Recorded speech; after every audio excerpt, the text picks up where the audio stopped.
PR পদ্ধতিটা নিয়ে একটা রাজনৈতিক দল আমি প্রধানত বলবো, আর বাকি সঙ্গে যারা আছে তারা ছোটোখাটো তাদের সঙ্গী সাথী থাকে, সব দলেরই সঙ্গে কিছু লোকজন থাকে, সেটা খুব গুরুত্বপূর্ণ নয়। একটা রাজনৈতিক দল জাতির কাছে বিভ্রান্তিকর তথ্য দিচ্ছে যে এটা মানুষ বোঝে না, এই পদ্ধতিতে নির্বাচন হয় না, এটা এখন চলে না। কখনো কখনো সেই দলের একজন স্থায়ী কমিটির সদস্য এই মন্তব্য করে ফেলেছেন যে দেশের মানুষ ইভিএম বোঝে না, তারা পিআরও বোঝে না। তো আমরা দুঃখ করে বলেছি যে যিনি বক্তব্য রেখেছেন তাকেও বুঝতে হবে যে ইভিএম কিন্তু একটা মেশিনের নাম, ইলেকট্রনিক ভোটিং মেশিন, আর পিআর হচ্ছে একটা ইলেকট্রাল সিস্টেম। দুইটা জিনিস কি আপনি একভাবে বললেন, যিনি বললেন তারও তো এটা বোঝা দরকার। ইভিএম এবং পিআর এটা একসাথে কোনো কম্পারেটিভ আলোচনার বিষয় নয়, একটা প্রযুক্তি আর একটা ইলেকট্রাল সিস্টেম। এটাকে মিলায় আপনি বাংলাদেশের মানুষের সামনে বলে দিলেন একটা বড় দলের নেতা, এটা জনগণ বোঝে না।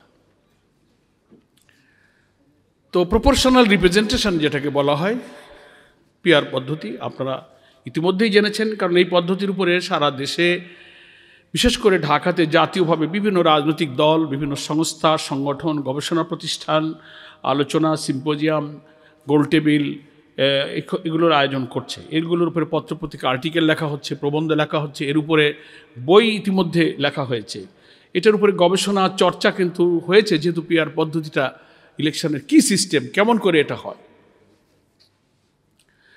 এবং আমি বলবো এর ব্যাখ্যা যাওয়ার আগে আপনারা নিশ্চয়ই সচেতন সাংবাদিক বন্ধুগণ এবং দেশবাসী যারা আছেন, বাংলাদেশের কয়েকটা বেসরকারি সংস্থা একটা জনমত জরিপ করেছে, একটা সার্ভে করেছে যে পিআর নিয়ে যে বিতর্ক হচ্ছে, দেখি দেশের কত পার্সেন্ট জনগণ পিআর পদ্ধতিতে নির্বাচন চায়। সেই সার্ভে রিপোর্টেও দেখা গেছে যে 71% মানুষ দেশে পিআর পদ্ধতিতে নির্বাচন চায়। তো আজব ব্যাপার। তারপরেও বলা হচ্ছে যে না, এটা জনগণ হবে না, মানবে না, আমরা পারবো না। প্রপোর্শনাল রিপ্রেজেন্টেশন পদ্ধতিতে পৃথিবীর আধুনিক গণতান্ত্রিক দেশগুলোতে প্রায় 90টারও বেশি দেশে এই পদ্ধতিতে নির্বাচন হয়, এবং এই পদ্ধতির মধ্যে আবার 6টা পদ্ধতি আছে। প্রপোর্শনাল রিপ্রেজেন্টেশনেরও 6টা সিস্টেম আছে, এক এক দেশের জন্য এক একটা অ্যাপ্লিকেবল। সব দেশে সবটা প্রযোজ্য হয় না। আমরা বলেছি যে বাংলাদেশের জন্য যেটা প্রযোজ্য হবে, যেটা অ্যাপ্লিকেবল হবে, সেটা এক্সপেরিমেন্ট করার জন্য বিশেষজ্ঞদের নিয়ে, সংবিধান বিশেষজ্ঞদের নিয়ে, যারা নির্বাচন বিশেষজ্ঞ আছেন, আলোচনা হতে পারে। কিন্তু পিআর বুঝবে না, মানবে না, এটা হয় কি করে? কেয়ারটেকারও একসময় এ জাতি বুঝতো না। একটা দল বলতো যে কেয়ারটেকারে আবার কি, নির্দলীয় নিরপেক্ষ, পাগল আর শিশু ছাড়া কেউ নিরপেক্ষ হয় না। এসব বক্তৃতা হয়েছে না এদেশে, যাদের একটু বয়স বেশি, সেই সময় আন্দোলনের কথা। এবং এটার হিস্ট্রিও আপনাদের জানা আছে যে বাংলাদেশে কেয়ারটেকার সরকারের প্রথম ফর্মুলাটা দিয়েছিলেন বাংলাদেশ জামাত ইসলামীর সাবেক আমির অধ্যাপক গোলাম আজম রাহিমাহুল্লাহ, যিনি ডাকসু জিএস ছিলেন, ভাষা সৈনিক ছিলেন। তো উনি যখন এই ফর্মুলাটা দিয়েছিলেন, আমাদের এই কেন্দ্রীয় মজলিস শুরার এক বিরাট অধিবেশনে তিনি এই প্রস্তাবটা পেশ করেছিলেন। তখনও জাতির উদ্দেশ্যে যখন আমরা এটা, আমাদের নেতৃবৃন্দ যখন এটা পেশ করলেন যে একটা ফ্রি ফেয়ার ক্রেডিবল ইলেকশন হতে গেলে, গ্রহণযোগ্য ইলেকশন হতে গেলে এই পদ্ধতি ছাড়া কোনো দলীয় সরকারের অধীনে নির্বাচন নিরপেক্ষ হয় না, এটা প্রমাণিত। তখনও অনেক দল এটা মানে নাই।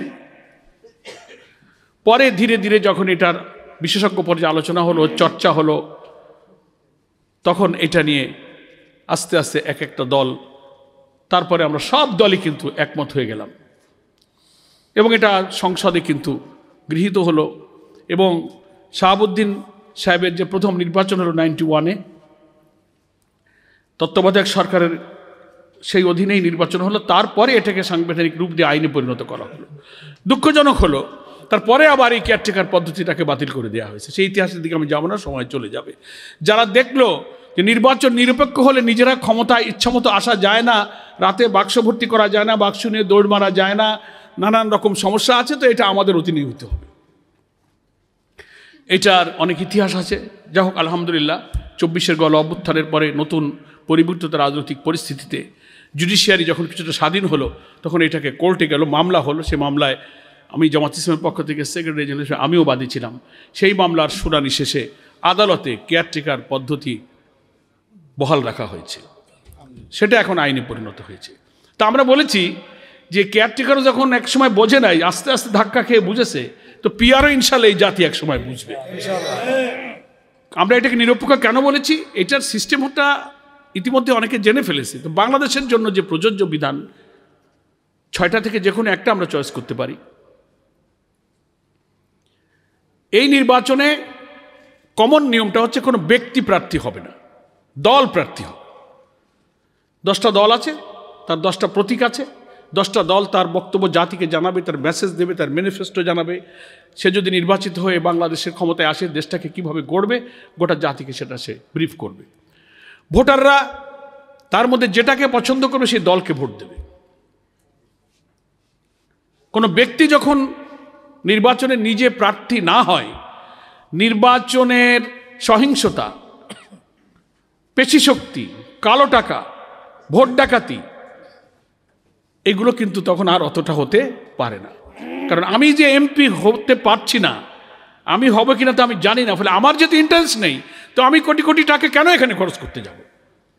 আমি ক্যাডার বাহিনী কেন পুষতে যাব? আমি কেন ভোট কাটতে যাব? এখানে আমার পার্সোনাল ইন্টারেস্টটা যেহেতু নেই।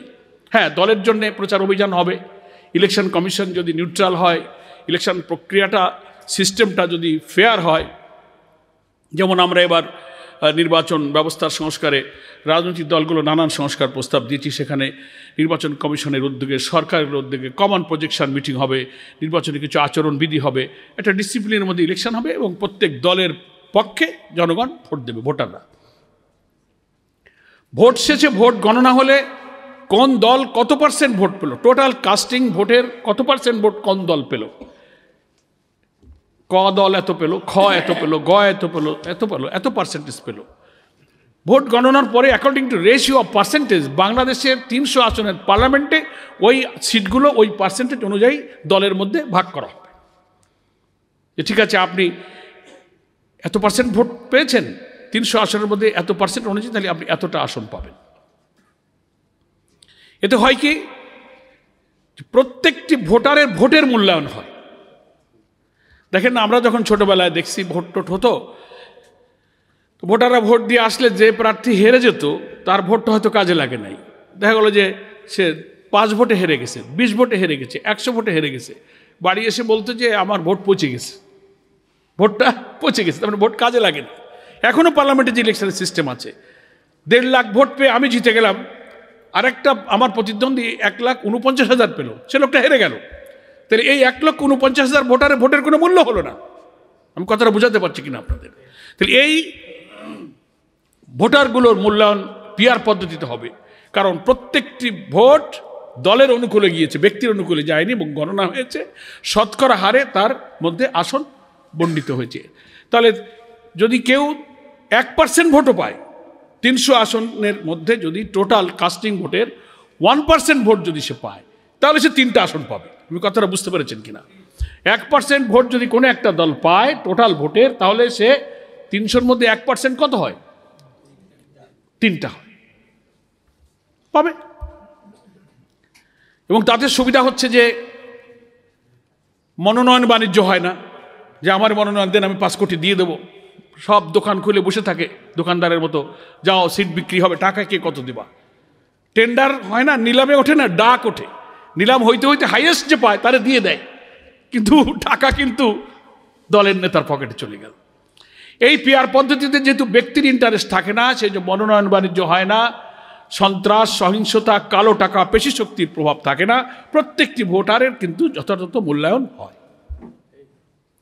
সবচেয়ে বড় লাভ হলো এই পিআর পদ্ধতির, যে পার্লামেন্টটা হয় একটা কোয়ালিটি পার্লামেন্ট, একটা রিচ পার্লামেন্ট। কারণ যখন আপনি দেখবেন যে একটা দল হয়তো 50টা সিট পেয়ে গেল, তার ভোটের রেশিও অনুযায়ী সে 50টা আসন পেয়ে গেল, তখন এই সিস্টেমের ইলেকশন কমিশনকে প্রত্যেকটি দল তার এমপিদের তালিকা সে দিয়ে দেবে। তিনি তার সেন্ট্রাল লিডারদের মধ্যে থেকে যিনি আইনজ্ঞ, দক্ষ, ভালো পার্লামেন্টারিয়ান হতে পারেন, যিনি ল মেকার হতে পারবেন, সংবিধানের ব্যাপারে, আইনের ব্যাপারে যিনি ভালো বিশেষজ্ঞ, বাছাই করে করে সিনিয়র পার্লামেন্টারিয়ান যারা চাঁদাবাজ নয়, মাস্তান নয়, টাউট নয়, অশিক্ষিত নয়, বেকার নয়, নেশাখোর নয়, দেখে দেখে দলের উপরে একটা সুযোগ আসে, দল বেছে বেছে তার ভালো লোকগুলোকে পার্লামেন্টে মনোনয়ন দিতে পারে।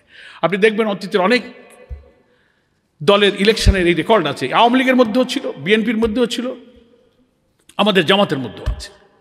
দলের বহু কেন্দ্রীয় যোগ্য নেতা নির্বাচনী এলাকায় গিয়ে যখন টাউট মাস্টার এবং টাকা, কালো টাকা, পেশি শক্তি মস্তানির পক্ষে যখন লড়াই করতে পারে না, সিনিয়র লোকেরা, ভদ্র লোকেরা সেখানে গিয়ে এই অপকর্মে যখন প্রতিযোগিতা টেকে না, টাকার প্রতিযোগিতা টেকে না, তখন একটা স্বল্প শিক্ষিত মাস্তান অস্ত্রবাজ কিন্তু কেটে কুটে সে জিতে যাচ্ছে, অথচ একটা দামি মূল্যবান লিডার কিন্তু সে নির্বাচনে জিততে পারছে না।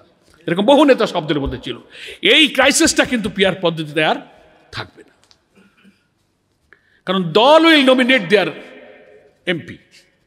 দল বলে দেবে যে আমার দলের এই 30 জন তালিকা দিয়ে দেবে ইলেকশন কমিশনকে, ইলেকশন কমিশন তাদেরকে পার্লামেন্ট মেম্বার হিসেবে শপথ পড়াবে। তাহলে এটা হচ্ছে প্রপোর্শনাল রিপ্রেজেন্টেশন পদ্ধতি। এই পদ্ধতি মানুষের কাছে এখন জনপ্রিয় হয়ে উঠছে। আমি যে দলের একজন দায়িত্বে আছি, আমরা আমাদের দলের পক্ষ থেকে যে রিফর্ম কমিশনের পক্ষ থেকে আমাদের কাছে যে প্রপোজালগুলো এসেছে ন্যাশনাল কনসেনসাস কমিশনে, আমরা এই পিআর পদ্ধতি সেখানে প্রপোজ করেছি। অনেক দল চাচ্ছে এখন, এবং বাংলাদেশের বেশিরভাগ জনগণের, বেশিরভাগ ভোটারের যারা প্রতিনিধিত্ব করে, জরিপ করে দেখেন, আমরা কালকে প্রধান উপদেষ্টার সাথে সাক্ষাতে সে কথা আমরা বলে এসেছি, বেশিরভাগ ভোটারের প্রতিনিধিত্ব যারা করে সেই সব দলগুলোই এখন পিআরের পক্ষে। কথাটা বোঝাতে পেরেছি? প্রধান 8-9টি দল তারা সব এখন পিআর চাচ্ছেন। হ্যাঁ, পিআরের মধ্যে আপার হাউস, লোয়ার হাউস নতুন প্রপোজালের মধ্যে এখানে কিছু ভিন্ন মত আছে। কেউ বলছে শুধু আপার হাউসে এবার হোক, কেউ বলছে না আপার লোয়ার 2 হাউসে হোক। সেটা দ্যাট ইজ অ্যানাদার থিংস, কিন্তু কমনলি পিআরের পক্ষে তো একটা জনমত তৈরি হয়েছে, সেটা আলোচনা সাপেক্ষ হতে পারবে। এই জন্য আমরা কালকে প্রধান উপদেষ্টাকে এটা বলেছি যে পিআর নিয়ে যদি কোনো কনফিউশন থাকে, আরও জুলাই সনদ আসছে, জুলাই সনদে আমাদের 166টা সুপারিশ রিফর্ম কমিশনের পক্ষ থেকে গ্রহণ করা হয়েছিল। ন্যাশনাল কনসেনসাস কমিশন সেগুলোকে যাচাই বাছাই করে 38টা রাজনৈতিক দলের কাছে তারা পাঠিয়েছে যে এই ব্যাপারে আপনি মতামত দেন। আমরা সব দল মতামত দিয়েছি। সেটাকে একটা ঐক্যমত্য করার জন্য যে জাতীয় ঐক্যমত্য কমিশন করা হয়েছে, হেডেড বাই চিফ অ্যাডভাইজার, সেখানে কো চেয়ারম্যান আছেন doctor professor Ali Riaz, doctor professor Ali Riaz. ওনারা খুব চেষ্টা করছেন যে পলিটিক্যাল পার্টিগুলোর মধ্যে মেজর ইস্যুতে যে ডিফারেন্স ওপিনিয়ন আছে এটাকে আমরা একটু একমত করার চেষ্টা করি। ইতিমধ্যে কমিশনের এই চেষ্টার ফলে প্রায় আমরা 20টার মতো মেজর ইস্যুতে কিন্তু দলগুলোর মধ্যে একমত হয়ে গেছে। তার মধ্যে 7-8টা বিষয় একটা দল নোট অফ ডিসেন্ট দিয়েছে, 2-1টা দল দিয়েছে। তো নোট অফ ডিসেন্টের যে প্রভিশন সারা দুনিয়াতে এবং দেশেও আছে, যে নোট অফ ডিসেন্টের অর্থ হলো যে সিদ্ধান্ত হয়ে গেছে, সিদ্ধান্তটার ব্যাপারে আপনি হয়তো একটা নোট অফ ডিসেন্ট দিয়েছেন, তার অর্থ সিদ্ধান্তটা কিন্তু বহাল রয়েছে, আপনার দ্বিমত সহকারী সিদ্ধান্তটা গ্রহণ করা হয়েছে। তো ঐক্যমত্য কমিশন আমরা বলেছি যে এই ন্যাশনাল কনসেনসাস কমিশনের সব দলের মধ্যে আলোচনা করে যে বিষয়গুলোতে আমরা একমত হয়ে গেছি, সেখানে 6টা কমিশন প্রদান করা হয়েছে। 1 constitution, 1, 2 judiciary, 3 police administration, 4 anti corruption commission, 5 হচ্ছে আপনার ওই সিভিল অ্যাডমিনিস্ট্রেশন, তারপরে হচ্ছে জনপ্রশাসন যেটাকে বলে, আর একটা হচ্ছে না, ওটার ব্যাপারে এখনো কমিশনে আলোচনা হয়নি, আর সংবিধান, পুলিশ প্রশাসন, দুর্নীতি দমন কমিশন, বিচার ব্যবস্থা, আর হচ্ছে ইলেকটোরাল প্রসেস, নির্বাচন প্রক্রিয়া। এই 6টা কমিশনের যারা চেয়ারম্যান ছিলেন তারা রিপোর্ট দিয়েছেন, তার ভিত্তিতেই ন্যাশনাল কনসেনসাস কমিশন আমাদের কাছে পাঠিয়েছে এবং আমরা সেই সুপারিশগুলো যেগুলো করেছি তার সংখ্যা প্রায় 20টা। আমরা বলেছি যে এই ঐক্যমত হয়ে গেছে, যেগুলো কমিশনের পক্ষে সিদ্ধান্ত হয়েছে, এটা আমরা ফয়সালা করলাম। সেখানে অলরেডি পিআর পদ্ধতি একটা দল ছাড়া মূলত আপার হাউসে অ্যাকসেপ্টেড হয়ে গেছে। আমাদের জুলাই সনদের অর্থটা কি? এই যে সংস্কার প্রস্তাবে রাষ্ট্রীয় কাঠামোটাকে সংস্কার করার জন্য এই যে ছাত্র জনতার যে আন্দোলন, এই যে বিশ্ববিদ্যালয়, প্রাইভেট বলেন, পাবলিক ইউনিভার্সিটি, কলেজ, বিশ্ববিদ্যালয়, শিক্ষক, ছাত্র, হকার, সার্বজনীন যে আন্দোলন হলো, রাজপথে যে স্লোগানটা হলো উই ওয়ান্ট জাস্টিস, আমরা সুবিচার চাই। এই জাস্টিসের দাবি ছিল স্বাধীনতার 54 বছরে যে রাষ্ট্র কাঠামো বিদ্যমান ছিল, এই ফরম্যাটে যারাই শাসন ক্ষমতায় আসছে তারাই স্বৈরাচার হয়ে উঠছে। একবার ক্ষমতায় আসলে মনে করে যে আমি আজীবন ক্ষমতায় থাকবো। সে ভিন্ন মতকে সেখানে আলো করতে চায় না, দমন করে, তাদের উপর নির্যাতন করে, জেলে ঢোকায়, তাদেরকে বাতিল করে। আপনি চিন্তা করতে পারেন, দল নিষিদ্ধ করে দেবে, প্রতীক নিষিদ্ধ করে দেবে, ফাঁসি দিয়ে দেবে, শুধুমাত্র পলিটিক্যাল ব্যাড ইন্টেনশনে, যার ব্যাপারে কোনো অভিযোগের কোনো প্রমাণ নাই, সাক্ষ্য নাই, সাজানো মামলা, সাজানো সাক্ষী দিয়ে আদালত সাজিয়ে জুডিশিয়াল কিলিং করা হয়। এগুলো হচ্ছে ক্ষমতায় যাওয়ার কারণে তাদের আত্ম অহমিকা, দাম্ভিকতা। এমন এক বিদ্যমান রাষ্ট্র কাঠামো বানানো হয়েছে, ক্ষমতায় গেলে সে মনে করে আমি মরা ছাড়া আমি এই ক্ষমতা ছাড়ব না। এই জন্য আমরা প্রস্তাব দিচ্ছি সব দলকে যে বিদ্যমান রাষ্ট্র কাঠামো একেবারে চেঞ্জ করতে হবে। গ্রামের বাংলায় বলে না যে খোল নলচে পাল্টায় ফেলতে হবে। খোল নলচে বোঝেন তো, গ্রামের লোকেরা বোঝেন। পুরা সিস্টেমটা চেঞ্জ করতে বলেছি। প্রেসিডেন্ট প্রধানমন্ত্রীর মধ্যে ক্ষমতার ভারসাম্য, সেখানে আমাদের অনেক প্রস্তাব গৃহীত হয়েছে। একজন প্রধানমন্ত্রী 10 বছরের বেশি ক্ষমতায় থাকতে পারবে না, তখন 2 টার্ম। তারপরে আপনি জুডিশিয়ারিতে চিফ জাস্টিসের অ্যাপয়েন্টমেন্ট, আপিল ডিভিশনের জাস্টিসের অ্যাপয়েন্টমেন্ট, বিচারপতি নিয়োগ, এমন সিস্টেম করা ছিল যে দেশের প্রধানমন্ত্রীর অনুমতি ছাড়া কিছুই হবে না। রাষ্ট্রপতিও করতে পারবেন না প্রধানমন্ত্রীর দোয়া ছাড়া। পুতুল। এই জায়গাগুলো আমরা রিফর্ম করার প্রস্তাব করেছি এবং ম্যাক্সিমাম দল একমত হয়েছে। আমরা জুডিশিয়ারির ব্যাপারে বলেছি একটা সেপারেট অ্যাপয়েন্টিং অথরিটি লাগবে। কনস্টিটিউশনাল যে সমস্ত পোস্ট আছে, পাবলিক সার্ভিস কমিশন আছে না, ইলেকশন কমিশন, নানান কমিশনের ব্যাপারে আমরা বলেছি এখানেও নিয়োগের ব্যাপারে সেখানেও প্রধানমন্ত্রীর কর্তৃত্ব ছিল। আমরা বলছি না, এখানেও সেপারেট একটা অ্যাপয়েন্টিং অথরিটি হবে। তারপরে অ্যান্টি কারাপশন কমিশনের ব্যাপারে আমরা বলেছি। সংবিধানের আর্টিকেল 70-কে আমরা সংশোধনের কথা বলি, যেখানে এমপিদের ফ্লোর ক্রসিংয়ের কোনো সুযোগ ছিল না। স্বাধীনভাবে কিছু বিষয়ে একজন এমপি পার্লামেন্টের মতামত দিতে পারতো না, দল যা বলবে তাই শুদ্ধ। সেখানেও আমরা 2-3টা পয়েন্টে বলেছি যে সংবিধান সংশোধন, তারপরে অনাস্থা প্রস্তাব, অর্থ বিল, নানান ইস্যু বাদে একজন এমপিকে স্বাধীনভাবে পার্লামেন্টে তার মতামত দেওয়ার সুযোগ দেওয়া উচিত। That is the beauty of democracy. Parliamentary system of ডেমোক্রেসিতে একজন এমপির এই অধিকার থাকা উচিত। সেটাও কিন্তু ঐক্যমত্য কমিশনে গৃহীত হচ্ছে। এইভাবে আমি সংক্ষেপে বলছি, এই যে সংস্কারগুলোর ব্যাপারে 6টা জায়গায় আমরা তো বলিনি যে রাষ্ট্রের তো সব অর্গানই নষ্ট হয়ে গেছে। 54 বছরে যারাই ক্ষমতায় এসেছেন 3টা দল দেশ শাসন করেছে। আওয়ামী লীগ দেশ শাসন করেছে প্রায় 25 বছর, বিএনপি দেশ শাসন করেছে প্রায় 15 বছর, জাতীয় পার্টি করেছে 9 বছর, মিলিটারি শাসন, সামরিক আইন চলেছে প্রায় 9 বছর। এই 54 বছরের শাসনকালে আমাদের সমস্ত রাষ্ট্রীয় অর্গানগুলো পলিটিসাইজ হয়েছে, করাপ্ট হয়ে গেছে, দলীয়করণ হয়েছে, দুর্নীতি নিমজ্জে। এর জন্য বলেছি আসেন আমরা বিদ্যমান কাঠামোটা চেঞ্জ করে ফেলি। যে কোনো লোক, আমিও যদি কালকে এই কাঠামো দিয়ে ক্ষমতায় চলে যাই, তো এই কাঠামো থাকলে আমিও কিন্তু কর্তৃত্ববাদী স্বৈরাচারী হয়ে উঠবো। আমিও যদি এর মধ্যে দিয়ে ঢুকে যাই, তো আমি এমন পাওয়ার পাবো যে আমিও আরেকটা হাসিনা হয়ে তখন আমার ক্ষমতায় আত্মহমিকায় আমি তখন ভুলে যাব। এই কাঠামোতে যে ক্ষমতায় যাবে সেই ফ্যাসিবাদী আচরণ করবে, সেই কর্তৃত্ববাদী উঠবে। এই জন্য বলেছি আমাদের এই ফরম্যাটটাকে শুড বি চেঞ্জ, এটাকে চেঞ্জ করতে হবে। সেই কারণে এই সংস্কারের প্রশ্ন আসছে এবং এখানে একটা ঐক্যমত হয়ে গেছে। আমরা বলেছি যে এই ঐক্যমত হওয়া বিষয়গুলোকে আইনি ভিত্তি দেন, একটা লিগ্যাল বেস দিয়ে দেন, তার ভিত্তিতে কামিং ইলেকশনটা হতে হবে। That is called July charter. এটার নাম বলেছি জুলাই সনদ। কথাটা আমি বোঝাতে পারছি আপনাদের ভাইদেরকে। অন্তত ঠিক আছে, যেগুলোতে কেউ একমত হয় দরকার নেই, আমরা জোর করছি না। রাষ্ট্রের তো প্রচুর অর্গান আছে, সব জায়গার রোগ একসাথে সারবে না। বলে না সর্ব অঙ্গে ঘা, ওষুধ দিব কোথাও। তো দেশের তো সব অঙ্গে ঘা হয়ে গেছে। তো অন্তত আপাতত যে মাথায় জ্বালা, চোখ দেখি না, কথা বলতে পারি না, এইসব অর্গানগুলো ঠিক করেন। এই জন্য আমরা 6টা যে রিফর্ম কমিশন হয়েছে, আমরা বলেছি এই জায়গাগুলো একটু আপনি রিপেয়ার করেন, সংস্কার করেন, রিফর্ম করেন। তো সব দলগুলো যেসব পয়েন্টে একমত হয়ে গেছে, আমরা বলছি এটাকেই বলেন জুলাই সনদ, এটাকে একটা আইনি রূপ দেন।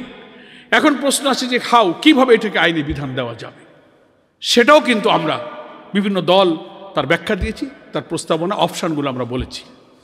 কালকে প্রধান উপদেষ্টার কাছে আর অন্যান্য উপদেষ্টা ছিলেন, সেখানেও আমরা কিন্তু এই ব্যাখ্যা দিয়ে পরিষ্কার বলে আসছি।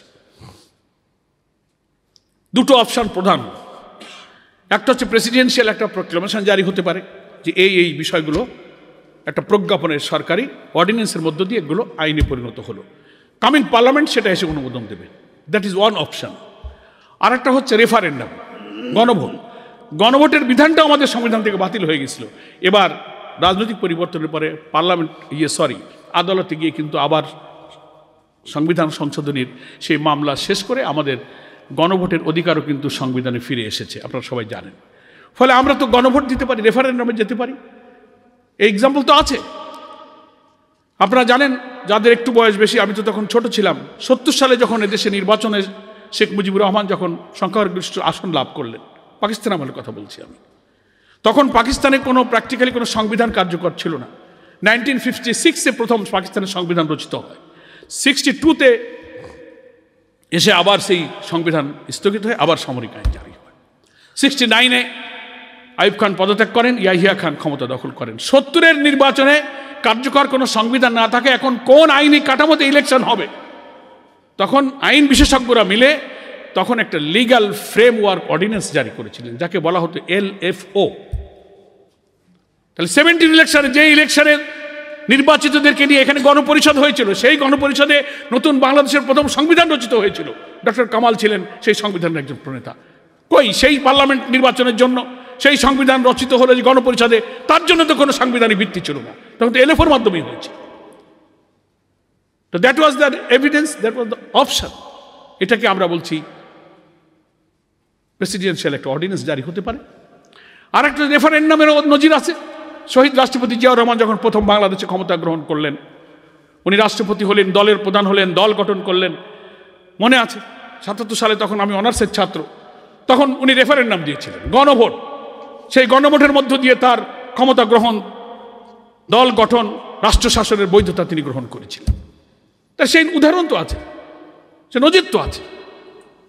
প্রেসিডেন্ট এরশাদ যখন ক্ষমতা এসেছিলেন, তিনিও কিন্তু এই সমস্ত অর্ডিন্যান্স জারি করে, বিভিন্ন বিধান জারি করে তিনি কিন্তু তার দায়িত্ব এবং ক্ষমতাগুলো বৈধ করেছিলেন। পার্লামেন্ট পরে এসে সেগুলোকে আইনে অনুমোদন দিতে পারে। ফলে যারা বলেন যে না, এখন এই সব আইন কানুন করার সময় নাই, নতুন পার্লামেন্ট আসবে, তারপরে নির্বাচন হবে, তারপর এইসব আইন কানুন তৈরি হবে, এই কথা যারা বলেন সেখানে শুভঙ্করের ফাঁকি আছে। তার অর্থ হলো, এত কষ্ট করে, এত রক্ত দিয়ে 2 মাস ধরে আপনি ঐক্যমত্য কমিশন করলেন, এত সংস্কার করলেন, তার কোনোটাই যদি এখন না হয়, তো কারা যেই ক্ষমতায় যাক, ক্ষমতায় গিয়ে তাহলে এত কষ্ট আমাদেরকে দিয়ে করালেন কেন? এই আইনগুলো এখন কেন আমরা সংশোধন করলাম? তাহলে তো ওই পার্লামেন্টের জন্য বসে থাকলেও তো যারাই ক্ষমতায় আসবে তারা গিয়ে নতুন আইন বানাবে। তো যারা যাবেন, যারা বারবার দেশ শাসন করেছেন, তারা কি এই এত সংশোধন করে, এত কষ্ট করে যা করা হইতেছে একটা অন্তর্বর্তীকালীন নির্দলীয় সরকারের মাধ্যমে, তারা কি তাই করবেন? তাদের জন্য যা ভালো তাই তারা করবেন। একটা দলের স্থায়ী কমিটির আরেকজন সদস্য এই কথা বলেছেন, দ্যাট ওয়াজ রেকর্ডেড, আপনারা দেখবেন অনলাইনে এখনো আছে। তিনি বক্তৃতায় বলেছিলেন, এখন আপনারা যা সংস্কার করেন, যা আইন বানান, আমরা ক্ষমতায় গিয়ে সব মুছে দেব। মনে আছে না? ডকুমেন্টস আছে। তাহলে যারা এখনই এ কথা বলতে পারেন, তারা আগামী পার্লামেন্টে আসার হয়তো স্বপ্ন দেখেন। কোন স্বপ্ন কাজে লাগবে আর কোন স্বপ্ন দুঃস্বপ্ন হচ্ছে আল্লাহ পাকই ভালো জানেন। মনে মনে সব, মানে সরকারে যাওয়ার আগে, সরকার দখলের আগে, রাষ্ট্র দখলের আগে বাস স্ট্যান্ড, টেম্পো স্ট্যান্ড দখল হয়ে যাচ্ছে। কার কপালে কোন ক্ষমতা সে মহান আল্লাহ জানেন। সেই অজুহাত দিয়ে পরবর্তী পার্লামেন্টে যে রেখে দিলে, তাহলে কেন এত কনসেনসাস কমিশন করলেন? চিফ অ্যাডভাইজারকে আমরা বলেছি, উনি তো যখন সব দলকে সর্বদলীয় বৈঠক ডেকেছিলেন, সেখানে উনি বলেছিলেন যে আমি রাষ্ট্রের সংস্কার না করে নির্বাচন করব, এবং সংস্কারে কারা পক্ষে বিপক্ষে থাকছে আমি ওয়েবসাইটে দিয়ে দেবো, আপনারা সব দেখতে পাবেন। এসবই যদি বাতিল করে পরবর্তী ইলেকশনের পরে গিয়ে যাদের হাতে ছেড়ে দিতে হয়, তাহলে এতগুলো আয়োজনের দরকারটা কি? ইলেকশন কমিশনার চিফ তিনি আর একটা কমেন্ট করে বসলেন মাঝখানে পিআর পদ্ধতি নিয়ে। তিনি বলেন যে এটা সংবিধানে নাই। আজব ব্যাপার, রাষ্ট্রে একটা সাংবিধানিক গুরুত্বপূর্ণ পোস্টে বসে সংবিধান আইন জানানো লোক উনি। সংবিধানে তো নির্বাচনের কোনো পদ্ধতি লেখা থাকে না। এভরি আফটার 5 ইয়ার্স একটা পার্লামেন্ট ইলেকশন হবে, এটা আমাদের সংবিধানের বিধান। কোন পদ্ধতিতে নির্বাচন হবে, জনগণ, election commission will decide. PR পদ্ধতিতে হবে না তাও তো লেখা নেই। আরো যদি প্রশ্ন তোলেন, সংবিধানে নাই, তো এই যে 26-এ যে ইলেকশন করতেছেন, এটা কি সংবিধানে আছে? গত ইলেকশন 24 একবার হয়ে গেছে, শেখ হাসিনা করে গেল। সংবিধান যদি এতই মানেন তাহলে 24-এর পরে 5 বছর অপেক্ষা করতে হবে, 29-এ তাহলে ইলেকশন হবে। তাহলে এখন 26-এর ইলেকশন হচ্ছে, সেখানে কোন সংবিধান? ইউনূস সাহেব আসছেন কোন সংবিধানে? এই জন্য মানে নিজেরা যখন আর কোনো বলার কিছু থাকে না, তখন অজুহাত করে বাঙালিতে হাইকোর্ট দেখে। তো এই বাঙালি বহুবার হাইকোর্ট দেখেছে। এই জন্য আমরা আজকে পিআর পদ্ধতিতে নির্বাচন ইস্যুটি পরিষ্কার আমি বলতে চাই যে পিআর পদ্ধতি এখন জনপ্রিয়, গ্রহণযোগ্য একটি পদ্ধতিতে পরিণত হয়েছে। দেশবাসীকে আমি বলবো, আমরা কালকেও বলে আসছি প্রধান উপদেষ্টাকে, যদি আপনি কোনো বড় দলের মতের কারণে চাপ অনুভব করেন, কোনো পরাশক্তির প্রেসার অনুভব করেন, তাহলে আপনি জনগণের কাছে চলে যান, আপনি রেফারেন্ডাম দেন, গণভোট দেন। সংবিধানে তো গণভোট আছে, সেখানে আপনি পিআরকে যুক্ত করেন। আর এই 20টা পয়েন্টের যে দলগুলো একমত হয়েছে, এটা জাতি মানে কিনা এটাকে অন্তর্ভুক্ত করে পয়েন্টগুলো দিয়ে আপনি গণভোটের আয়োজন করেন। গণভোটে যদি পিআর পদ্ধতি না থেকে আমাদের কোনো আপত্তি নেই, কিন্তু যদি টিকে যায় অধিকাংশ মানুষের মত অনুযায়ী পিআর পদ্ধতিতে নির্বাচন হতে হবে। যারা ভোট কাটতে পারবে না, যারা ক্ষমতায় গিয়ে সারা জীবন ক্ষমতায় থাকার নেশা দেখবে, কর্তৃত্ব করবে, যে কালো অতীতকে বিদায় করেছি সে অতীতকে যারা নিয়ে আসতে চায়, তারাই শুধু পিআর পদ্ধতি নির্বাচনকে ভয় পাচ্ছে। কারণ পিআর পদ্ধতি ইলেকশন হলে ভোটারদের প্রপার রিপ্রেজেন্টেশন হবে, ছোট বড় সব দলের অংশীদারিত্বের ভিত্তিতে একটা সরকার হবে। আর যারা চাচ্ছেন যে না কর্তৃত্ববাদী, আমি সব খাবো লুটিপাটি, আমি শুধু ক্ষমতায় থাকবো, আর কারো ভিন্ন মতের কোনো সুযোগ নেই, freedom of press, freedom of speech, freedom of assemble, যা বিগত দিনগুলোতে আমাদের ছিল না। কেউ ভাবছেন যে ক্ষমতায় গিয়ে কেটে কুটিয়ে রাত্রিবেলা সব জমাটমা করে সমস্ত কায়দা কালাম করব, presiding, polling, law and enforcing agency, এগুলো সব হাতে নিয়ে আমার কায়দা করে নিয়ে নেব। একক ক্ষমতায় চলে যাওয়ার একটা পদ্ধতি হচ্ছে বিদ্যমান পদ্ধতি। আর প্রপোর্শনাল রিপ্রেজেন্টেশন থাকলে হবে কি, ছোট বড় সব দল কিছু না কিছু আসন পাবে। তো প্রত্যেক আসনে নির্বাচিতদের প্রতিনিধিত্বের মধ্য দিয়ে তখন একটা অংশীদারিত্বের ভিত্তিতে বাংলাদেশের জনগণের একটা সরকার তখন প্রতিষ্ঠিত হবে। পার্লামেন্ট তারা আলোচনা করবে। হ্যাঁ, যে কোনো পদ্ধতির কিছু ব্যারিজ থাকতে পারে, ডিমান্ডসও থাকতে পারে, সেটা আলোচনা করে ঠিক করা যাবে। প্রয়োজনে সংবিধানকে সংশোধন করা যাবে। আমরা যেমন আর্টিকেল 70 কারেকশন করে ফ্লোর ক্রসিংয়ে এমপিদের কথা বলার সুযোগ দিয়েছি। কেউ বলেন যে না, পিআর পদ্ধতি হলে স্বতন্ত্র নির্বাচনের জন্য একটু প্রবলেম হবে, সরকার ঝুলন্ত গভর্নমেন্ট হয়ে যাবে, অস্থিতিশীল হবে না। তো এগুলোকে সেফগার্ড দেওয়ার জন্য প্রয়োজনে আমরা সংবিধান সংশোধন করব, কিন্তু আগে তো একমত হতে হবে তো রে ভাই। সেজন্য আমি কথা না বাড়িয়ে বলতে চাই যে জুলাই চার্টারের আইনের ভিত্তি দেওয়ার সুযোগ আছে। একটা হচ্ছে রেফারেন্ডাম, আর একটা হচ্ছে অর্ডিন্যান্স, প্রেসিডেন্সিয়াল প্রোক্লামেশন জারি করতে হবে। ফলে সংবিধান আইনে নাই এই কথা বলে বাঁচার কোনো সুযোগ নাই। আর দ্বিতীয় হচ্ছে পিআর পদ্ধতি হচ্ছে এখন বাংলাদেশে প্রত্যেকটি একটা দুইটা দল ছাড়া বেশিরভাগ ভোটারকে যারা রিপ্রেজেন্ট করছে তাদের সকলের মতামত হচ্ছে পিআর পদ্ধতি।